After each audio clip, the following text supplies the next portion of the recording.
Shalom, selamat pagi, selamat hari Minggu untuk kita semua. Puji nama Tuhan. Pada pagi hari ini kita bersama-sama mau beribadah pada Tuhan, memuji Dia dan mengucap syukur atas semua kebaikan Tuhan.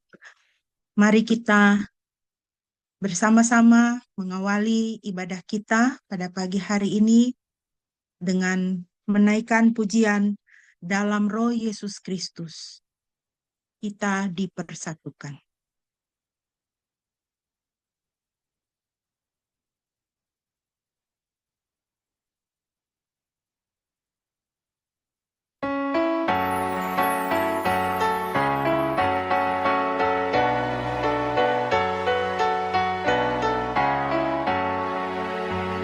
Dalam Roh Yesus Kristus kita satu tetap. Dalam Roh Yesus Kristus kita satu tetap. Mendoakan semua jadi satu kelak. Biar dunia tahu bahwa kita muridnya. Dalam kasih tubuh Kristus yang esa. Kita jalan bersama bergandengan erat. Kita jalan bersama bergandengan erat. Menyiarkan berita bahwa Tuhan dekat. Biar dunia tahu bahwa kita muridnya. Dalam kasih tubuh Kristus yang esa. Kita bahu-membahu melayani terus.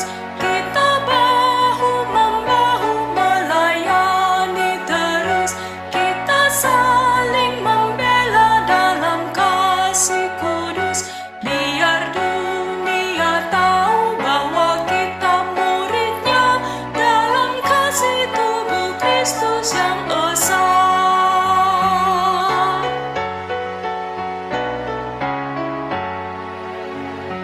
Puji Bapa Surgawi pemberi karunia.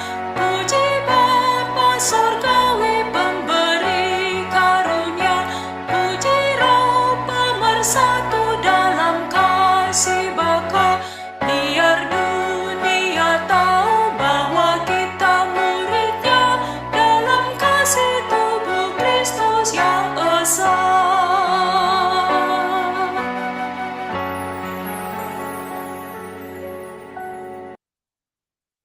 Mari kita mengarahkan hati kepada Tuhan, kita mentabiskan ibadah pada pagi hari ini. Jemaat yang dikasihi Tuhan, ibadah kita pada pagi hari ini hanya boleh jadi di dalam nama Tuhan Tritunggal yang Kudus, Bapa, Putra, dan Roh Kudus. Kasih karunia-Nya menyertai kita sekalian. Haleluya.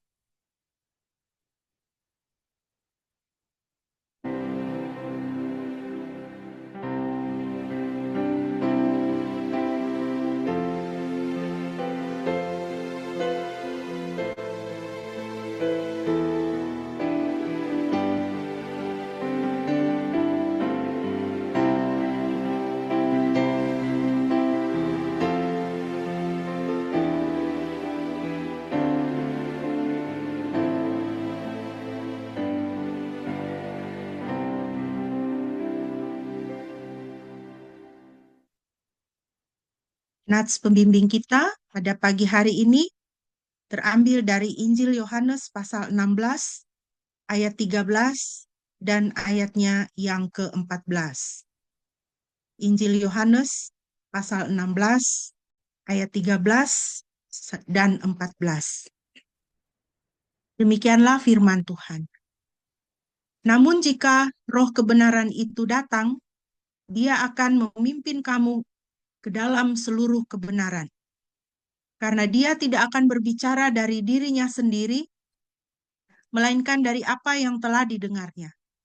Dia juga akan mengatakan kepadamu hal-hal yang akan datang. Dia akan memuliakan aku, karena Dia akan menerima daripadaku dan akan memberitakannya kepadamu. Demikianlah firman Tuhan. Jemaat yang dikasihi Tuhan, kita mengucap syukur karena Roh Kudus boleh dicurahkan, boleh diberikan kepada kita setiap orang yang percaya kepada Yesus Kristus dan menerima karya penebusan yang Ia kerjakan di atas kayu salib, sehingga kita boleh mendapatkan penghapusan dosa, pengudusan kita, dan hidup yang kekal. Kita mengucap syukur karena Roh Kudus, Roh kebenaran itu diberikan untuk berdiam di dalam kita, menjadi pembela kita, menjadi penghibur kita, dan yang selalu mengarahkan kita supaya hidup kita senantiasa boleh sejalan dengan firman Tuhan. Dengan demikian kita boleh hidup memuliakan nama Tuhan. Mari kita memuji Tuhan yang sangat mengasihi kita, yang tidak pernah gagal menepati janji-janjinya di dalam kehidupan kita. Kita mau bermazmur dari Mazmur 40 ayat 2 sampai dengan ayat yang ke-6. Mazmur 40 ayat 2 sampai ayat 6. Minta kesediaan Saudari Eli boleh membacakan Mazmur ini untuk kita. Mazmur pasal 40 ayat 2 sampai dengan ayatnya yang ke-6.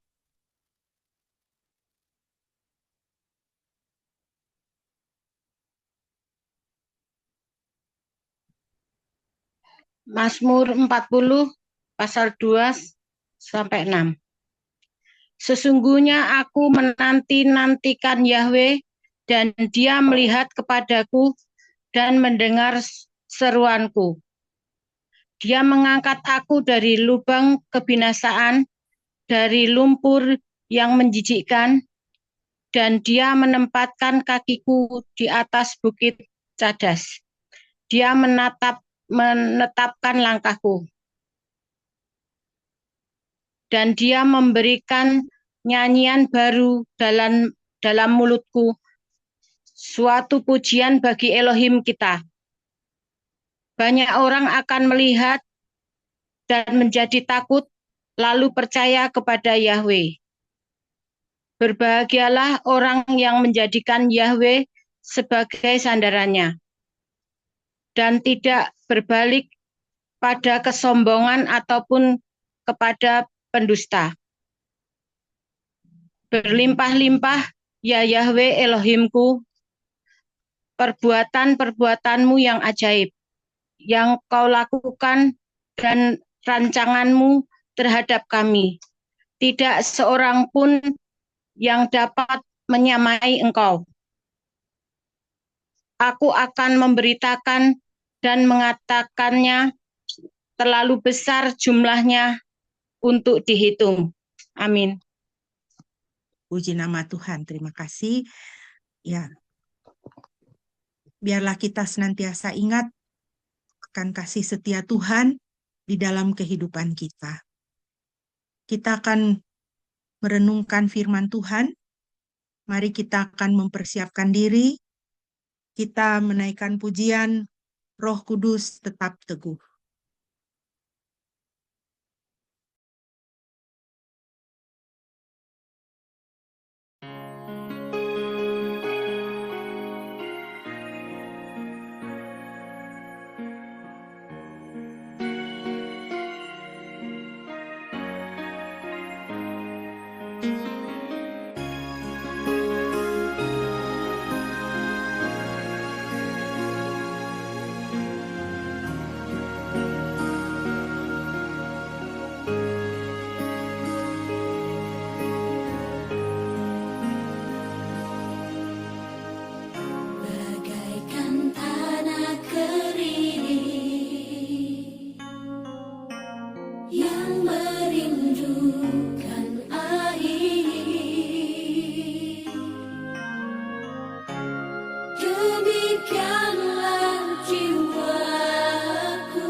Haleluya, terpujilah nama Tuhan. Mari kita membaca firman Tuhan bagi kita pada pagi hari ini yang terambil dari Kisah Para Rasul pasal 2. Kisah Para Rasul pasal 2, pembahasan kita mencakup seluruh pasal 2 ini, namun kita hanya akan membacakan ayat 1 sampai dengan ayat yang ke-7. Ayat-ayat yang berikutnya kita akan membacanya sambil kita merenungkan firman Tuhan. Demikianlah firman Tuhan. Ketika hari Pentakosta tiba, mereka semua berkumpul bersama-sama di suatu tempat. Tiba-tiba terdengarlah suatu bunyi dari langit seperti angin kencang menderu dan memenuhi seluruh rumah tempat mereka sedang duduk. Maka tampaklah kepada mereka lidah-lidah seperti api yang bertebaran dan hinggap di atas mereka masing-masing. Dan mereka semua dipenuhi Roh Kudus, lalu mereka mulai berbicara dalam bahasa yang berbeda-beda, menurut apa yang diberikan Roh itu kepada mereka untuk mengucapkannya. Ketika itu banyak orang Yahudi yang saleh dari berbagai negeri sedang berada di Yerusalem. Ketika bunyi itu terdengar, kumpulan orang banyak itu datang dan bingung karena mereka mendengar setiap orang sedang berbicara dalam bahasa mereka masing-masing. Mereka semua takjub dan kagum sambil berkata seorang terhadap yang lain, "Lihatlah, bukankah mereka yang berbicara ini semua adalah orang-orang Galilea?" Demikianlah firman Tuhan bagi kita pada pagi hari ini. Yang berbahagia adalah setiap kita yang mendengar dan melaksanakan firman Tuhan dalam hidup kita setiap hari. Mari kita berdoa sebelum kita akan merenungkan firman Tuhan. Bapa di dalam surga, terima kasih Tuhan, firman-Mu selalu menyapa kami di dalam kehidupan kami. Pimpinlah kami ya Roh Kudus, di dalam kami merenungkan firman Tuhan, biarlah Tuhan boleh berbicara secara pribadi kepada setiap kami masing-masing, supaya kami boleh diubahkan oleh Tuhan sendiri, dikuatkan, dan boleh mendapatkan damai sejahtera dan sukacita yang dari Tuhan. Terima kasih Bapa, di dalam nama Yesus Kristus Tuhan Juru Selamat kami sudah berdoa. Amin. Jemaat yang dikasihi Tuhan, pada pagi hari ini saya mau mengajak kita untuk merenungkan kebenaran firman Tuhan sehubungan dengan Roh Kudus di dalam kehidupan kita sebagai orang percaya. Ya, minggu lalu kita boleh memperingati hari di mana Roh Kudus boleh dicurahkan, janji yang Tuhan Yesus berikan kepada para murid digenapi.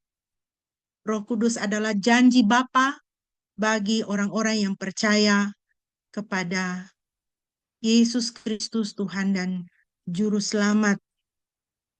Maka pada pagi hari ini saya mau mengajak kita untuk sedikit melihat peran Roh Kudus dalam kehidupan kita sebagai orang percaya. Bapak Ibu yang dikasihi Tuhan, kalau Bapak Ibu jalan-jalan ke Jogja, kemudian jalan-jalan ke Gunung Kidul, maka Bapak Ibu bisa bertemu dengan jalan yang satu ini. Jalan ini adalah Jalan Lingkar Selatan, Gunung Kidul, Wonogiri.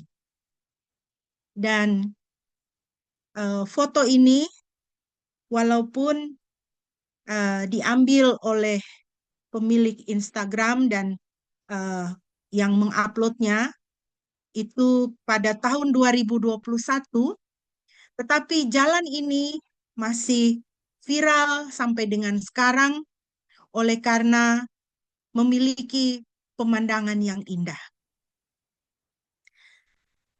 Untuk membuat jalan ini, Bapak Ibu lihat di kiri kanan itu ada tebing-tebing, ya.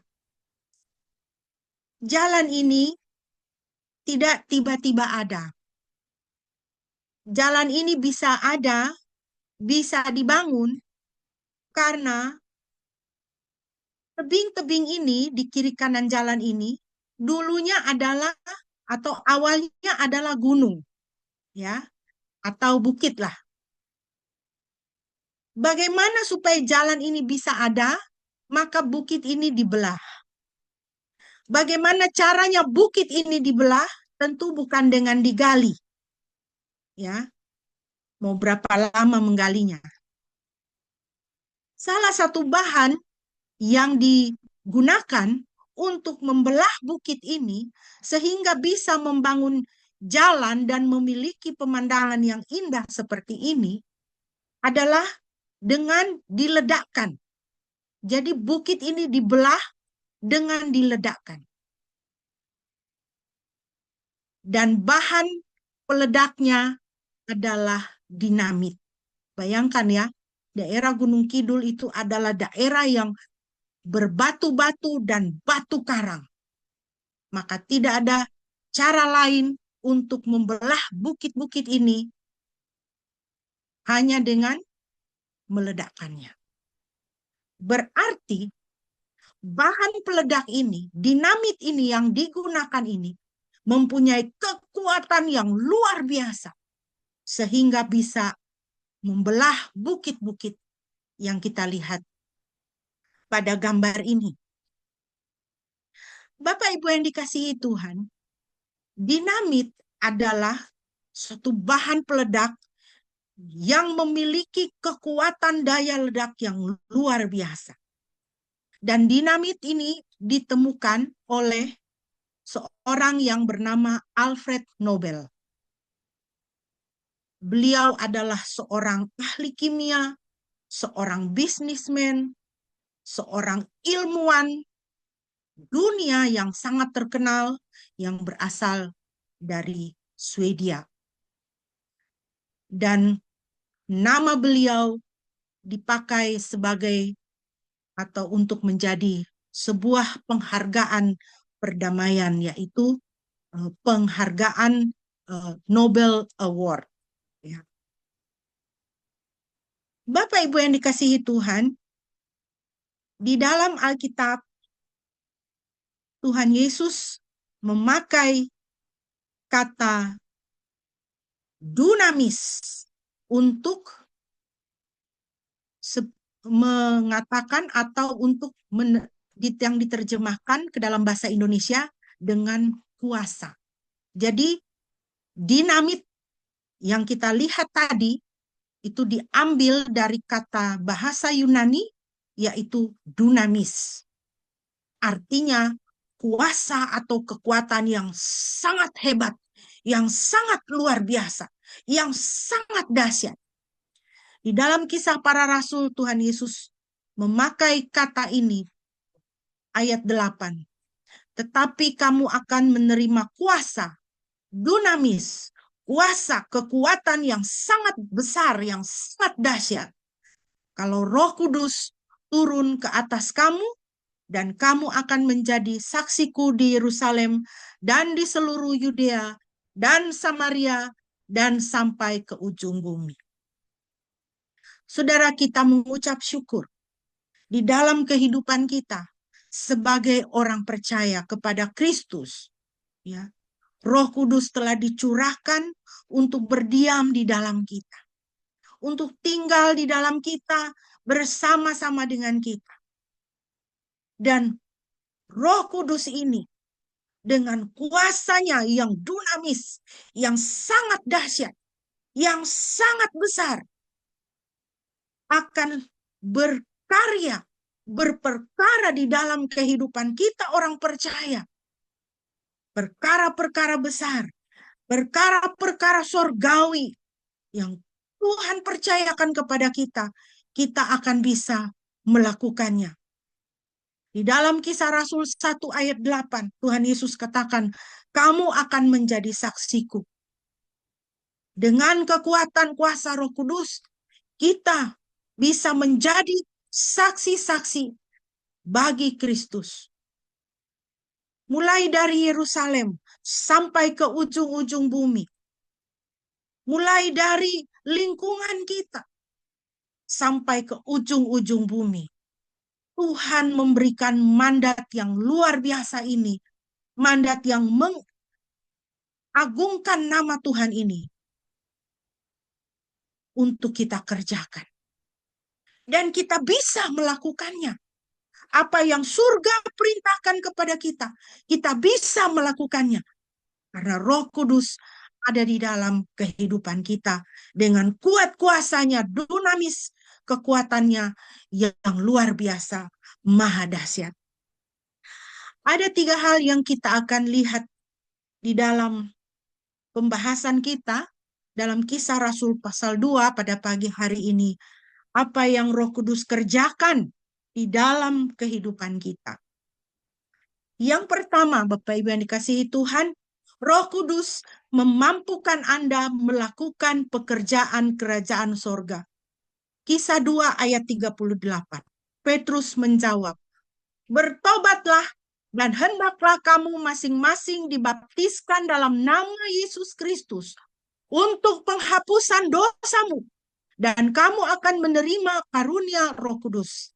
Ayat 40, dengan banyak perkataan lain lagi, ia bersaksi dan sungguh-sungguh menasihati, selamatkanlah dirimu dari generasi yang jahat ini. Bapak Ibu yang dikasihi Tuhan, kita tentu masih ingat siapakah seorang Petrus ini. Di dalam Injil, kita bisa membaca bagaimana karakter atau sifat dari Petrus ini. Petrus adalah seorang yang emosional. Ya. Dia berapi-api. Pada waktu dia lihat Tuhan Yesus berjalan di atas air, dia bilang sama Tuhan Yesus, Guru, kalau itu engkau, suruh aku berjalan kepadamu. Woi, dia emosional sekali, dia bersemangat sekali. Pada waktu Yesus ditangkap, dia mengeluarkan pedangnya, lalu dia potong telinga Malkus, hamba dari imam besar. Lalu Tuhan Yesus ambil itu telinga, tempel kembali kepada Malkus. Lalu Tuhan Yesus bilang, siapa yang pegang pedang, dia akan mati oleh pedang. Petrus ini, dia berapi-api, tapi dia penakut. Dia bilang sama Tuhan Yesus, Guru, suruhlah aku jalan kepadamu di atas air ini. Lalu Tuhan Yesus bilang, ayo jalan. Dia keluar dari perahu, dia jalan, tapi begitu dia lihat ombak besar di kiri kanannya dia lihat ombak, hatinya menjadi ciut, lalu dia mulai tenggelam. Ketika Tuhan Yesus menubuatkan atau menyampaikan bahwa dia akan menderita, disalibkan dan mati, Petrus bilang, Guru, sekali-kali hal itu tidak akan terjadi padamu. Karena dia takut, waduh, kalau guru saya mati, bagaimana sih? Guru saya disalibkan, bagaimana sih? Saya juga pasti akan disalibkan. Dan kita ingat catatan dari Injil, bagaimana Petrus dengan dikuasai ketakutannya ketika orang bertanya kepadanya atau orang berkata kepadanya setelah Yesus ditangkap, kau kan kami lihat sama orang itu. Lalu dia menyangkal Yesus. Tidak, katanya. Aku tidak kenal dia. Dia sangkal sampai 3 kali. Karena apa? Karena dia takut. Lalu dia dikonseling oleh Tuhan Yesus sampai 3 kali. Apakah engkau mengasihi aku? Tuhan Yesus tanya sama dia. Tetapi pada hari Pentakosta, ketika Roh Kudus dicurahkan ke atas para murid dalam bentuk lidah-lidah api yang menyala di atas kepala mereka. Pada hari itu, Petrus dan juga murid-murid yang lain, mereka diubahkan oleh Roh Kudus. Dan kita membaca bagaimana tadi dia bangkit berdiri dan dia bersaksi, dia panggil orang, dia untuk bertobat, dia serukan kepada orang-orang yang ada di sana pada waktu itu untuk bertobat. Dia berkhotbah, saudara bisa membaca di sepanjang Kisah pasal 2 itu, bagaimana dengan berapi-api dia berkhotbah pada hari itu dan berseru supaya orang bertobat. Bapak Ibu yang dikasihi Tuhan, kalau Roh Kudus bisa mengubahkan Petrus sedemikian, Roh Kudus bisa mengubah saudara dan saya. Izinkan Roh Kudus untuk mengubah Anda. 1 Tesalonika pasal 5 ayat 23. Biarlah Elohim damai sejahtera menguduskan kamu sepenuhnya, juga memelihara seluruh roh, jiwa, dan tubuhmu, sehingga tidak bercacat pada saat kedatangan Tuhan kita Yesus Kristus. Saudara, pada pagi hari ini, izinkan Roh Kudus untuk menguduskan kamu sepenuhnya. Roh Kudus untuk menguduskan rohmu, jiwamu, tubuhmu. Karena apa? Tuhan kita Yesus Kristus, kedatangannya sudah tidak lama lagi. Biarlah kita dikuduskan sepenuhnya roh, jiwa, dan tubuh kita. Sehingga ketika Yesus Kristus Tuhan kekasih kita datang kembali, kita ditemukan tidak bercacat. Galatia 5 ayat 16. Maksudku adalah hiduplah dalam roh, dan kamu tidak akan menuruti keinginan kedagingan. Hiduplah di dalam roh. Kalau saudara mengizinkan Roh Kudus untuk mengubah saudara, izinkan dia untuk memimpinmu. Dengar-dengaran kepada pimpinan Roh Kudus. Hiduplah di dalam roh. Jangan menuruti keinginan kedagingan. Hari ini Roh Kudus berkata, jangan menuruti keinginan kedagingan, tetapi hiduplah di bawah pimpinan Roh Kudus. Roma 6 ayat 13. Janganlah kamu serahkan anggota tubuhmu kepada dosa sebagai alat kejahatan. Sebaliknya, serahkanlah dirimu kepada Elohim sebagai orang yang telah dihidupkan dari kematian, dan anggota tubuhmu kepada Elohim sebagai alat kebenaran. Saudara, kalau engkau mengizinkan Roh Kudus untuk mengubahmu, untuk menguduskanmu, saudara mau hidup di bawah pimpinan Roh Kudus, tidak menuruti keinginan kedagingan, maka saudara dan saya, kita bisa menyerahkan tubuh kita kepada Elohim sebagai alat kebenaran. Kita bisa menjadi pelaku-pelaku firman. Mengapa banyak orang Kristen belum menjadi pelaku firman atau merasa susah sekali menaati firman Tuhan? Satu kuncinya, karena belum mengizinkan atau tidak mengizinkan Roh Kudus Tuhan untuk menguduskan roh, jiwa, dan tubuh kita sepenuhnya. Saudara sangat hafal dengan gambar ini. Saya berulang kali menyampaikan gambar ini. Mengapa saya berulang kali menyampaikan gambar ini? Supaya saudara mengerti sungguh-sungguh, ya, mengerti sungguh-sungguh perkara ini. Saudara, Tuhan kita adalah Tuhan Tritunggal.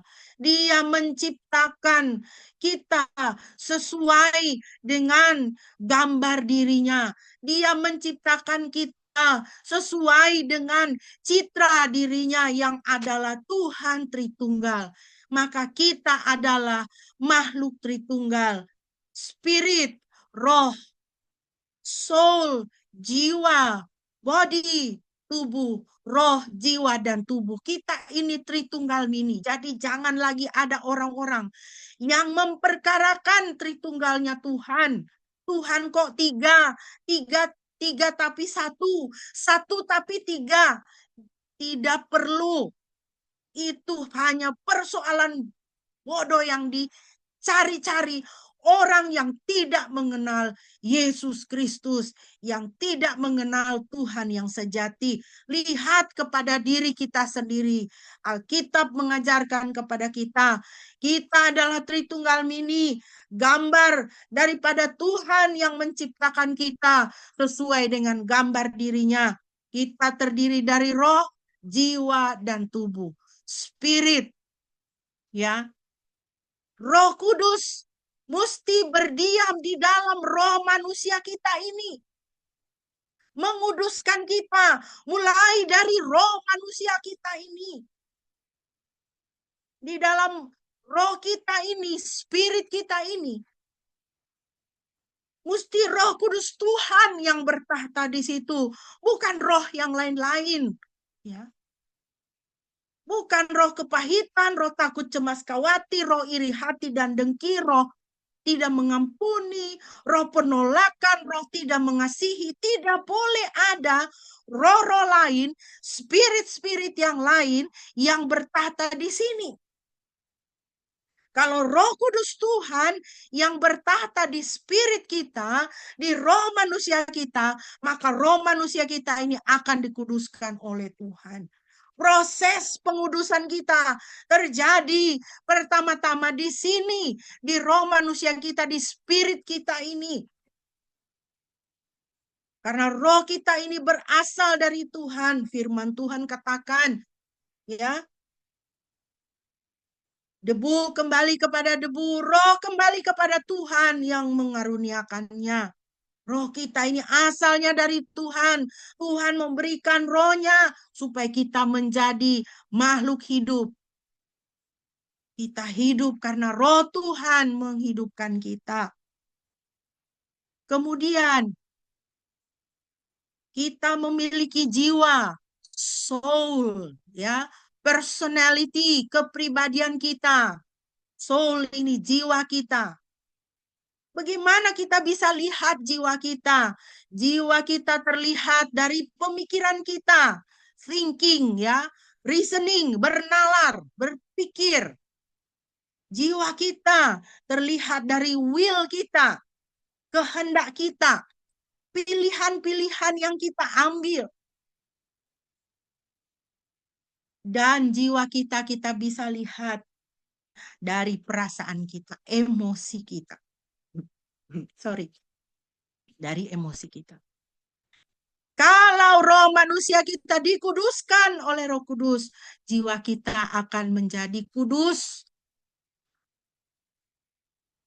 Pikiran kita jadi kudus. Kehendak kita jadi kudus. Perasaan kita jadi kudus. Kenapa kita punya pikiran jahat? Kenapa kita punya kehendak-kehendak yang jahat? Kenapa kita punya emosi-emosi yang tidak terkontrol? Emosi kita menguasai kita. Emosi-emosi yang sedih, yang sakit. Karena roh manusia tidak kudus. Ya. Dan ketika roh manusia kita tidak kudus, maka jiwa kita, pikiran, kehendak, dan perasaan kita menjadi tidak kudus. Dan ketika jiwa kita tidak kudus, maka tubuh kita juga menjadi tidak kudus. Kita mengatakan perkataan yang tidak kudus, jok-jok yang tidak kudus. Kita melakukan kekerasan dengan tangan kita. Kita mengarahkan mata dan telinga kita kepada hal-hal yang tidak kudus dan jahat. Kita menjadi pelaku kejahatan. Kita menjadi hamba dosa. Tetapi kalau roh manusia kita dikuduskan oleh Roh Kudus, jiwa kita, pikiran kita, kehendak dan emosi perasaan kita dikuduskan, maka tubuh kita akan bergerak melakukan pekerjaan-pekerjaan kudus. Bergerak mendekatkan diri kepada kebenaran, kekudusan, mendekatkan diri kepada Tuhan. Kita menjadi seperti apa yang dialami oleh Simon Petrus. Diubahkan. Dari yang tadi rohnya itu dikuasai oleh roh ketakutan, roh marah, ya. Kalau sampai mengacungkan pedang potong orang itu kan ada roh marah di situ. Ada roh takut di situ, takut mati. Ya. Roh bimbang ragu. Tetapi Roh Kudus dicurahkan. Roh Kudus mengubahkan roh manusia dia. Sehingga pemikirannya, kehendaknya, emosinya menjadi kudus. Maka tubuhnya bergerak kepada kebenaran. Dia menjadi pengkhotbah di dalam Kisah Rasul pasal 2. Dan dia menyerukan orang kepada pertobatan. Itulah yang terjadi, saudara. Kalau saudara dan saya, kita mengizinkan Roh Kudus Tuhan untuk mengubahkan kita pada pagi hari ini. Yang kedua, peran Roh Kudus di dalam kehidupan kita orang percaya. Roh Kudus menggerakkan Anda kepada pertobatan. Kisah Rasul 2:41. Mereka yang menerima perkataan itu memberi diri dibaptis, dan pada hari itu jumlah mereka bertambah kira-kira 3.000 jiwa. Ketika Petrus di bawah pimpinan Roh Kudus, dan oleh karena pembaharuan Roh Kudus di dalam kehidupannya, dia berdiri dan dia berkhotbah, dia mengabarkan Injil, dan dia menyerukan pertobatan. Maka orang-orang yang mendengar dia pada waktu itu bertobat, memberi diri dibaptis. Saudara yang dikasihi Tuhan, mari kita lihat pekerjaan Roh Kudus dalam Yohanes 16 ayat 8. Apabila dia datang, dia akan menginsafkan dunia mengenai dosa, kebenaran, dan penghakiman. Ayat 13. Namun jika roh kebenaran itu datang, ia akan memimpin kamu ke dalam seluruh kebenaran, karena dia tidak akan berbicara dari dirinya sendiri, melainkan dari apa yang telah didengarnya. Dia juga akan mengatakan kepadamu hal-hal yang akan datang. Saudara, Roh Kudus adalah roh kebenaran. Dia menginsafkan dunia akan dosa, kebenaran, dan penghakiman. Dia menginsafkan akan dosa supaya saudara dan saya bertobat. Dan dengan bertobat kita boleh diselamatkan. Saudara, mari kita lihat apa kata Alkitab mengenai kenyataan hidup kita di dalam dosa.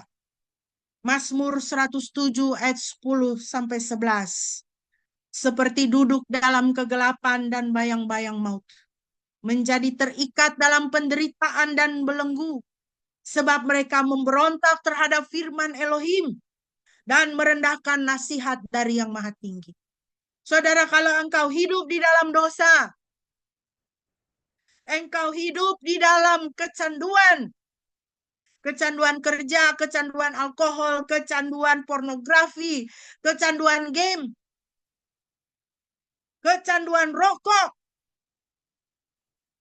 Saudara jangan pikir saudara sedang hidup senang. Saudara sedang duduk di dalam kegelapan dan dalam bayang-bayang maut, firman Tuhan katakan. Jangan pikir saudara sedang hidup senang. Kalau saudara hidup di dalam perselingkuhan, hidup di dalam kekerasan, di dalam rumah tangga, saudara hidup di dalam pemberontakan kepada orang tua, hidup dalam pemberontakan kepada Tuhan, saudara tidak hidup senang, saudara. Saudara tidak sedang menjalani hidupmu sesuai dengan apa yang engkau mau. Saudara, firman Tuhan katakan, engkau terikat dalam penderitaan dan belenggu. Semua orang yang memberontak terhadap firman Elohim dan tidak mempunyai kerendahan hati untuk menerima nasihat dari firman Tuhan, tidak mau menerima nasihat dari orang-orang rohani, tidak mau menerima nasihat dari orang-orang yang sudah diurapi oleh Tuhan untuk berbicara atas nama Tuhan, saudara, engkau sedang duduk dalam kegelapan dan bayang-bayang maut. Engkau sedang terikat dalam penderitaan dan belenggu.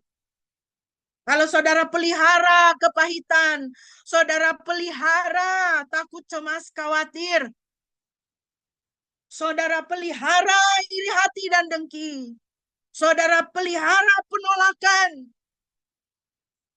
saudara tidak mau terima sesama, saudara anggap diri saudara paling benar, paling betul, orang lain semua salah. Saudara hidup dengan hati yang tidak mengasihi, tidak mau mengasihi Tuhan, tidak mau mengasihi sesama, tidak mengasihi diri sendiri. Saudara seperti duduk dalam kegelapan dan bayang-bayang maut, menjadi terikat dalam penderitaan dan belenggu. Itulah kenyataan hidupmu kalau engkau hidup di dalam dosa. Kalau engkau masih pelihara dosa, engkau masih sayang kepada dosa, engkau tidak mau mencari firman Tuhan dalam hidupmu. Jangan tertipu oleh iblis, saudara. Iblis selalu akan memberimu dusta. Supaya apa? Supaya engkau tetap terpenjara. Supaya engkau tetap duduk di dalam kegelapan. Narkoba bukan jalan keluar untuk masalahmu. Narkoba adalah penjaramu. Sihir, perselingkuhan, perzinahan, itu bukan jalan keluarmu. Itu adalah penjaramu. Ilmu-ilmu gelap itu adalah penjaramu. Filsafat-filsafat duniawi itu adalah penjaramu. Engkau dipenjara di dalam kegelapan dan dalam bayang-bayang maut.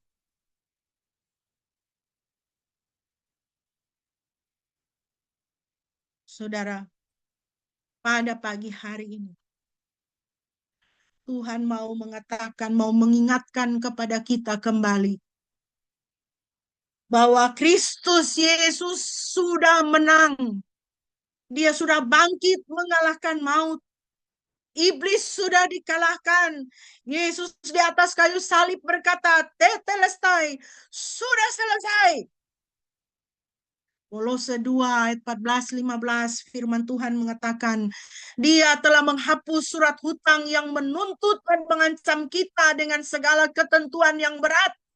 Dan itu ditiadakannya dengan memampukannya pada salib. Dia telah melucuti penguasa-penguasa dan kuasa-kuasa dan menjadikan mereka tontonan umum dalam kemenangannya atas mereka. Saudara, kalau engkau mendengar sirene ambulans, saudara mendengar kabar duka, si ini mati, si itu mati, lalu iblis berbisik di telinga telingamu, dia katakan, hati-hati, sebentar lagi kau akan mati. Kau orang tidak baik, kau orang jahat, kau akan mati. Lalu saudara diserang oleh panic attack.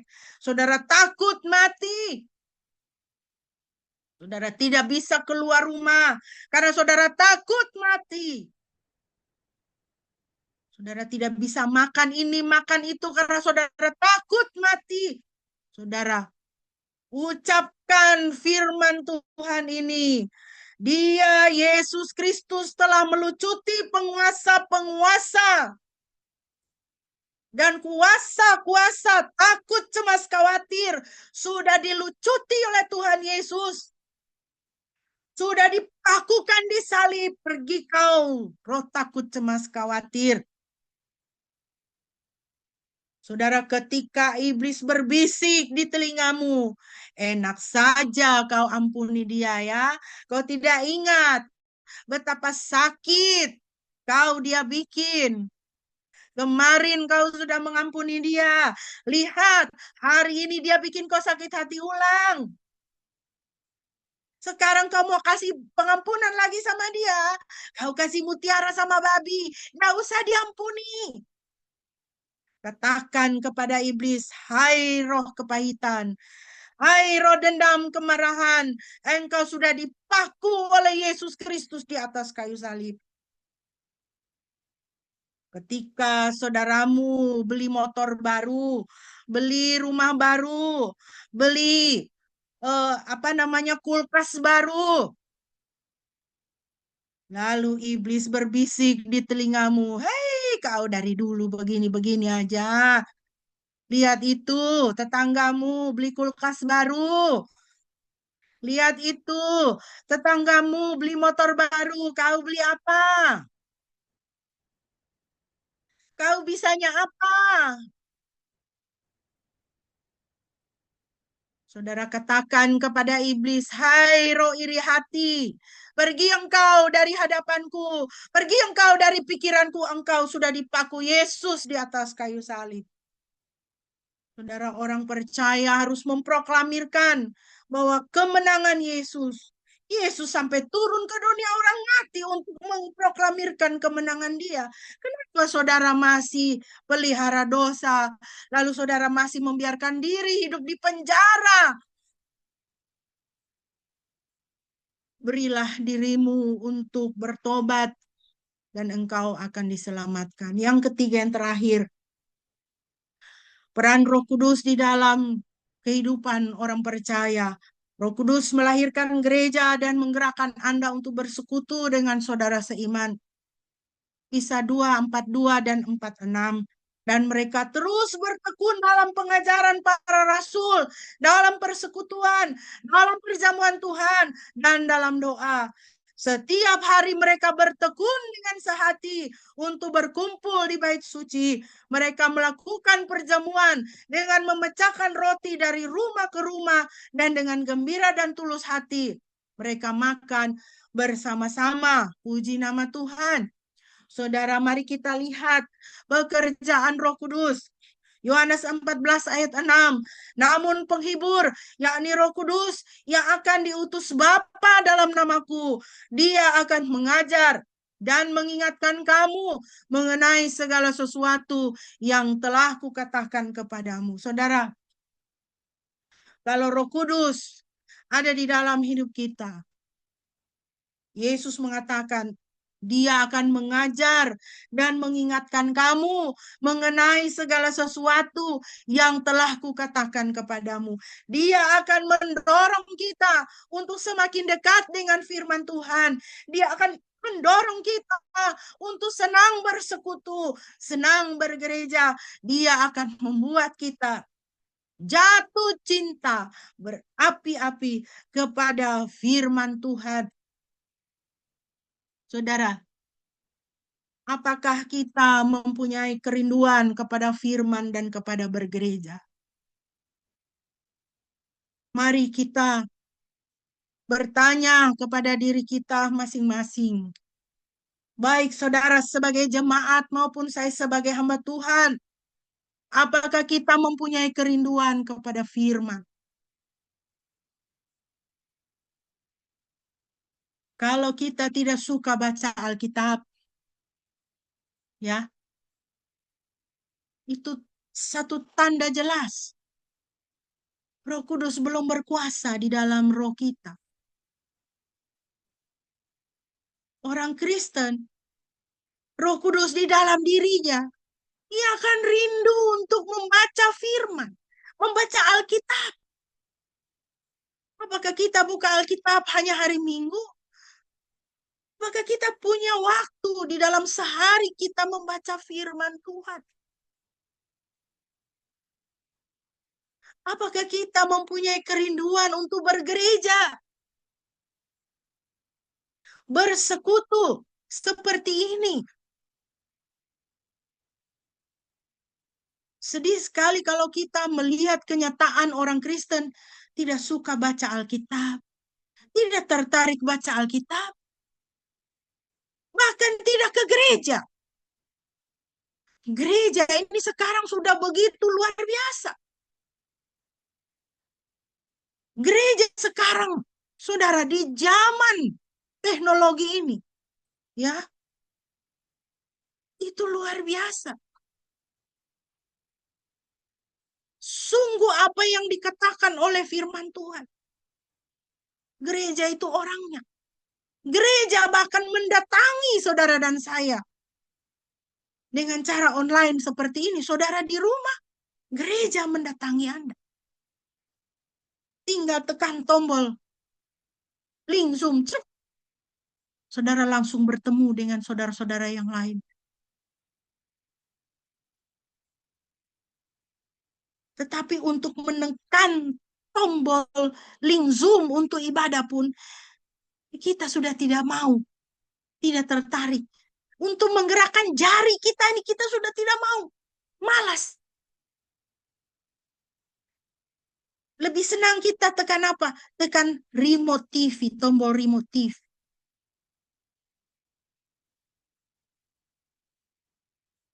Sebenarnya, itu adalah satu tanda bahwa Roh Kudus tidak berkuasa di dalam hidup kita.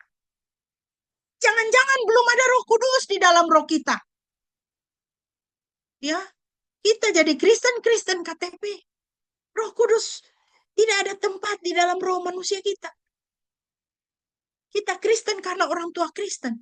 Karena opa oma Kristen. Kita lahir Kristen. Tapi kita tidak pernah membuka hati kepada Yesus Kristus. Tidak pernah membuka hati kepada Roh Kudus. Saudara, Kisah Para Rasul pasal 2 menceritakan mereka yang bertobat kemudian bertekun di dalam pengajaran firman. Roh Kudus membuat hati mereka menyala-nyala untuk mendekatkan diri kepada saudara seiman, kepada firman Tuhan. Dikatakan di sana, mereka bertekun.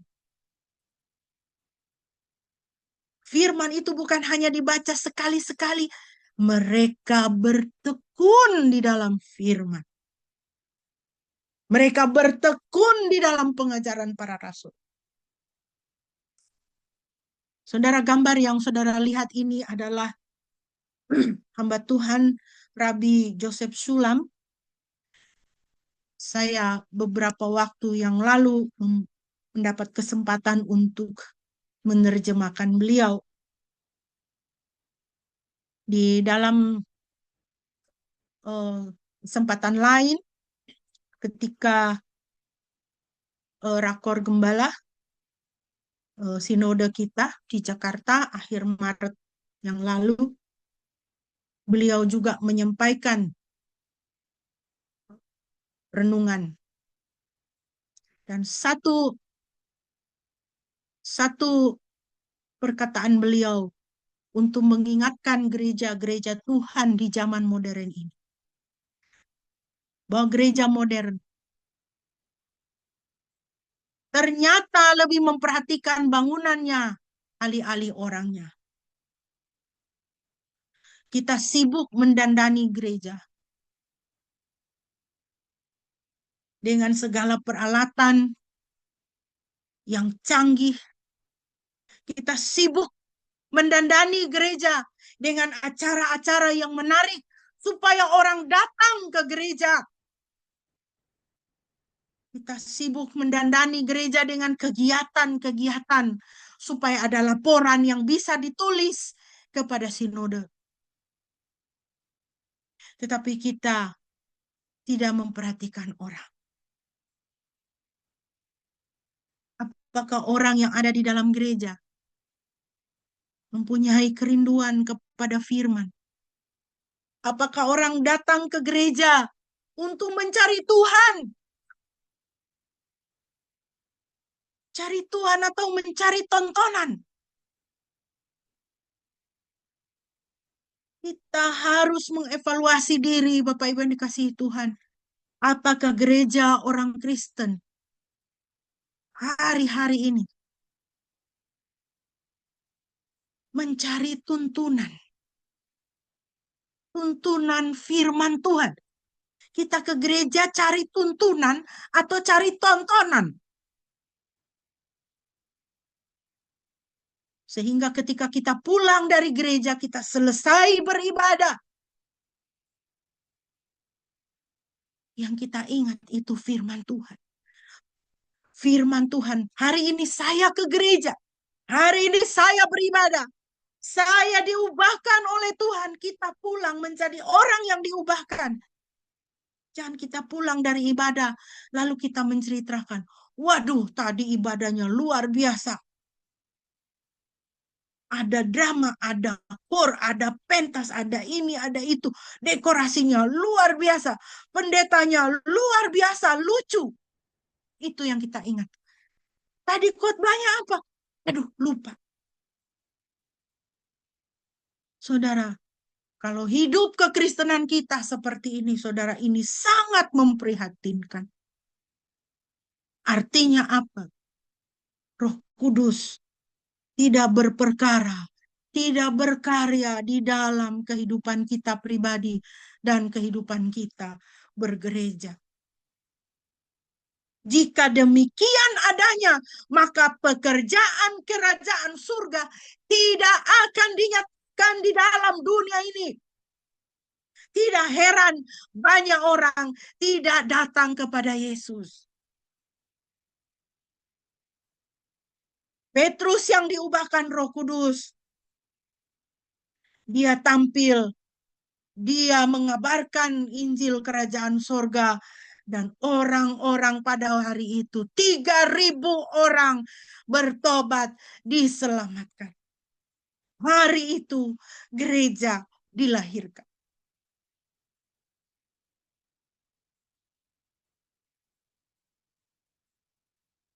Bapak Ibu yang dikasihi Tuhan, sebagai penutup, mari kita ingat 3 hal ini. Yang pertama, Anda sangat berharga bagi Tuhan. Serusak apapun hidup Anda sekarang, sebobrok apapun keadaan saudara sekarang, semenyedihkan apapun situasi Anda sekarang, ingat hal ini. Anda sangat berharga bagi Tuhan. Anda penting bagi kerajaan sorga. Kalaupun di seluruh dunia ini, semua orang sudah diselamatkan, kecuali Anda. Anda masih hidup di dalam dosa. Billy Graham mengatakan, Yesus Kristus akan turun dan dia akan naik ke salib supaya saudara diselamatkan. Sepenting itu Anda bagi kerajaan sorga. Tuhan mau, sorga mau, saudara menjadi duta-duta kerajaan sorga. Izinkan Roh Kudus mengubah Anda menjadi manusia yang baru. Yang kedua, jangan pelihara dosa. Jangan tertipu oleh dusta daripada iblis. Jangan biarkan engkau terus-menerus dikuasai fobia. Jangan biarkan engkau terus-menerus dikuasai dendam. Dendam itu adalah satu roh jahat, saudara. Kami pernah ke Malang bertemu dengan kakak tingkat kami dan share pengalaman pelayanan. Dia share bagaimana dia melayani pelepasan seorang yang kerasukan. Ketika ditengking dan ditanya, dalam nama Yesus, sebutkan namamu. Maka roh ini berkata, saya adalah roh dendam. Nama saya adalah roh dendam. Makanya saudara firman Tuhan katakan, kalau engkau marah, jangan sampai matahari terbenam. Bukan tidak boleh marah, marah boleh, tapi jangan lama-lama. Jangan sampai matahari terbenam. Tapi kita marah sampai 10 tahun. Sampai mati. Kok tidak boleh datang? Kalau saya mati, kok tidak boleh datang? Lihat kubur saya. Itu kan yang kita lihat kan? Saudara, hari ini Tuhan bilang jangan pelihara dosa. Kalau engkau pelihara dosa, engkau sedang ditipu iblis. Jangan pelihara itu pornografi. Tinggalkan selingkuhanmu. Berhenti pukul istri. Berhenti mabok. Jangan pelihara dosa. Itu bukan kesenangan. Engkau sedang berada di dalam bayang-bayang maut. Dengarkan suara Roh Kudus bila ia memanggilmu untuk bertobat hari ini. Hari ini, saudara. Roh Kudus memanggilmu untuk bertobat. Karena Tuhan Yesus sudah menang. Sudah mengalahkan dosa dan sudah mengalahkan maut. Saudara punya pengharapan untuk terlepas dari narkoba. Engkau punya pengharapan untuk sembuh dari fobia. Engkau punya pengharapan untuk sembuh dari segala macam sakit mental. Engkau punya pengharapan untuk sembuh dari segala penyakit dan kelemahan.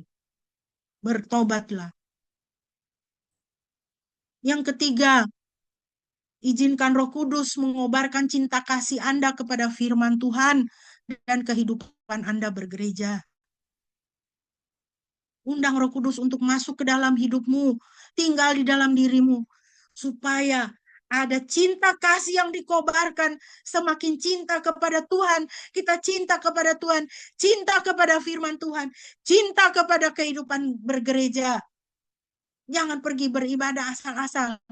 Kenapa kamu bergereja? Karena saya orang Kristen. Saudara, izinkan Roh Kudus mengobarkan cinta kita kepada firman Tuhan dan kepada kehidupan bergereja. Jadi orang Kristen yang bersemangat, semangat ibadah, semangat baca firman, semangat berdoa, semangat bersekutu. Kiranya saudara sekalian diberkati. Amin. Mari kita meresponi firman Tuhan dan mohon kesediaan Bapak Gembala boleh memimpin kita dalam doa respon dan doa syafaat. Jemaat kita berdoa. Tuhan terima kasih, kami bersyukur untuk Roh Kudus yang sudah dicurahkan ke dalam hati setiap kami, sehingga kami boleh menjadi anak-anak-Mu, dapatkan kepastian keselamatan, hidup kekal, oleh karena setiap kami sudah dimeteraikan dengan Roh Kudus Tuhan. Saat ini Tuhan kami mau berdoa untuk dunia ini Tuhan, di mana kami melihat terjadi eskalasi yang luar biasa, peperangan-peperangan yang baru antara Israel dengan Iran, juga perang saudara di Sudan, perang antara Rusia, Ukraina. Kami melihat Tuhan dunia yang sedang bergejolak, dan kami tidak tahu akan membawa kemana semuanya ini, ujungnya akan ada di mana dan seperti apa. Namun kami berdoa ya Tuhan, biarlah Engkau menyatakan kedaulatan-Mu, Engkau menyatakan kehendak-Mu atas bangsa-bangsa. dan Engkau menghukum yang jahat, ideologi-ideologi yang jahat, ideologi-ideologi yang mengagendakan pemusnahan-pemusnahan, yang kami tahu bahwa ada si jahat, ada iblis di belakang itu. Kami mau mengikat dan menolaknya di dalam nama Tuhan Yesus. Kami berdoa Tuhan untuk perang yang semakin bereskalasi antara Israel dengan Iran. Kami berdoa Tuhan kiranya melindungi umat-Mu Israel, dan juga Engkau menjaga mereka dari setiap usaha pemusnahan dari bangsa-bangsa lain yang dikuasai oleh ideologi tertentu.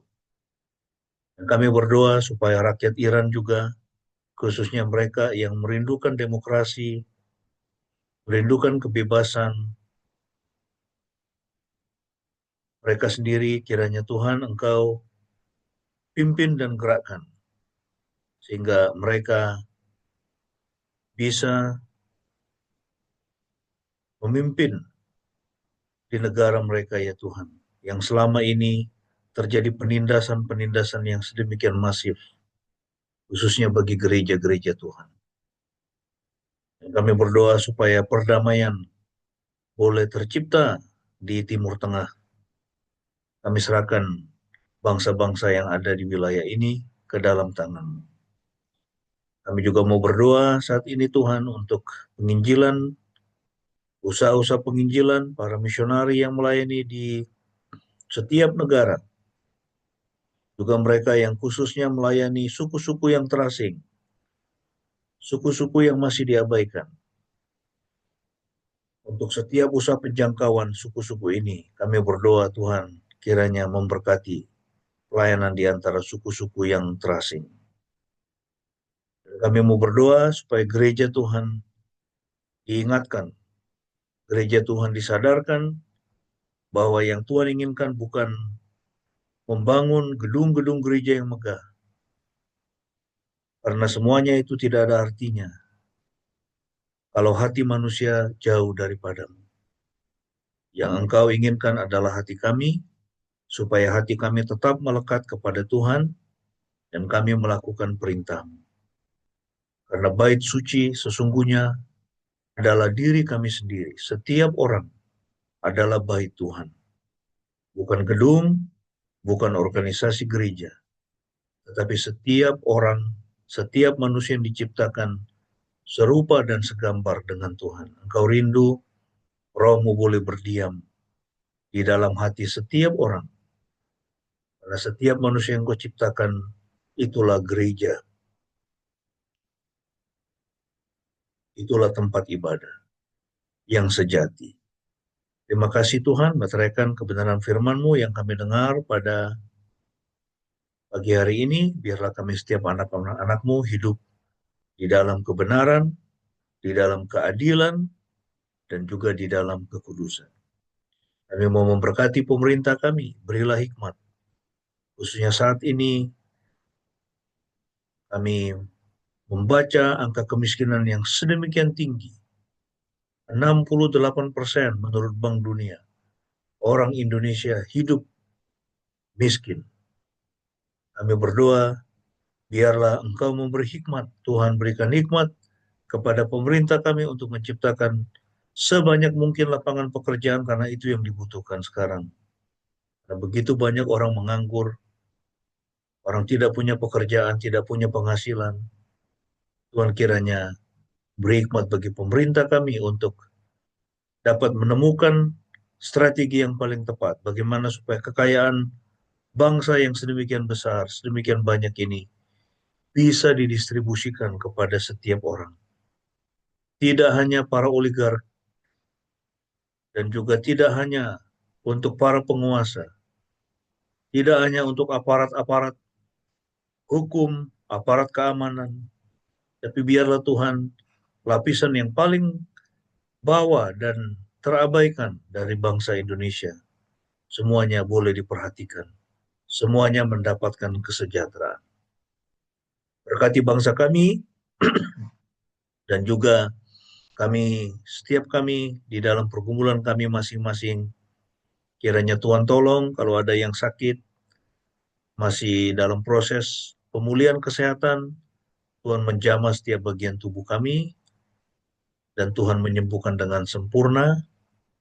Kami menyerahkan para orang tua kami ke dalam tangan-Mu dalam masa tua mereka, Mama di Jakarta, Bapak Effendi di Jogja, dan juga semua anggota keluarga kami yang lain, Tuhan, dimanapun mereka berada.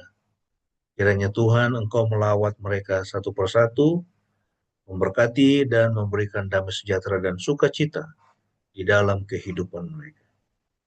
Terima kasih Tuhan, terima kasih, terpujilah nama-Mu.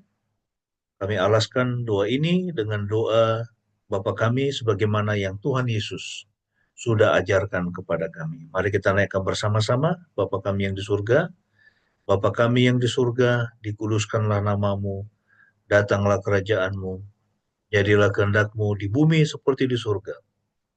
Berikanlah kami pada hari ini makanan kami yang secukupnya, dan ampunilah kami akan kesalahan kami, seperti kami juga mengampuni orang yang bersalah kepada kami. Dan janganlah membawa kami ke dalam pencobaan, tetapi lepaskanlah kami daripada yang jahat, karena Engkaulah yang empunya kerajaan dan kuasa dan kemuliaan sampai selama-lamanya. Amin.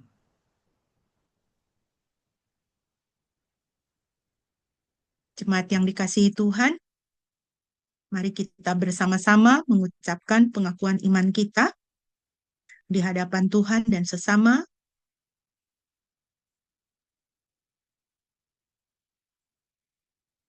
Marilah kita berkata demikian. Aku percaya kepada Elohim, Bapa yang Maha Kuasa, Khalik langit dan bumi, dan kepada Yesus Kristus, anaknya yang tunggal Tuhan kita, yang dikandung dari Roh Kudus, lahir dari anak darah Maria, yang menderita sengsara di bawah pemerintahan Pontius Pilatus, disalibkan, mati dan dikuburkan, turun ke dalam kerajaan maut. Pada hari yang ketiga bangkit pula dari antara orang mati, naik ke sorga, duduk di sebelah kanan Elohim, Bapa yang Maha Kuasa. Dan dari sana ia akan datang untuk menghakimi orang yang hidup dan yang mati. Aku percaya kepada Roh Kudus, gereja yang kudus dan persekutuan orang kudus, pengampunan dosa, kebangkitan tubuh dan hidup yang kekal. Amin.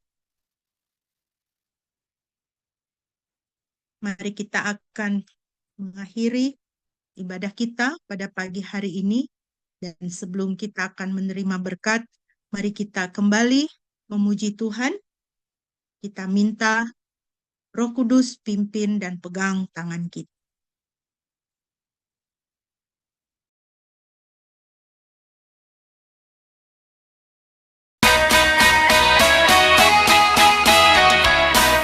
Peganglah tanganku Roh Kudus, setiap hari ku tak dapat jalan sendiri.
Jemaat yang dikasihi Tuhan, sekarang arahkanlah hatimu kepada Tuhan dan terimalah berkat-Nya.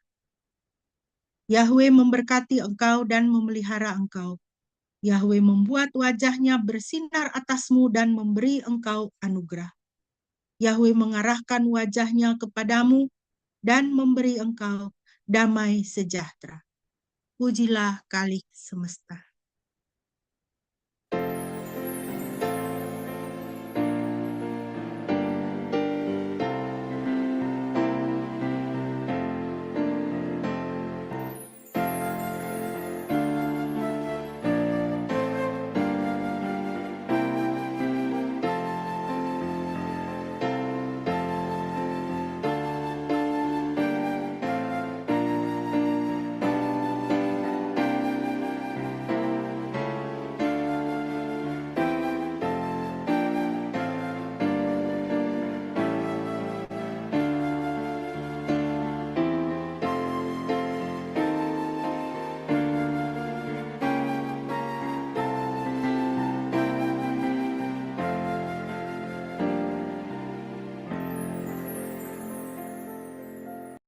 Amin.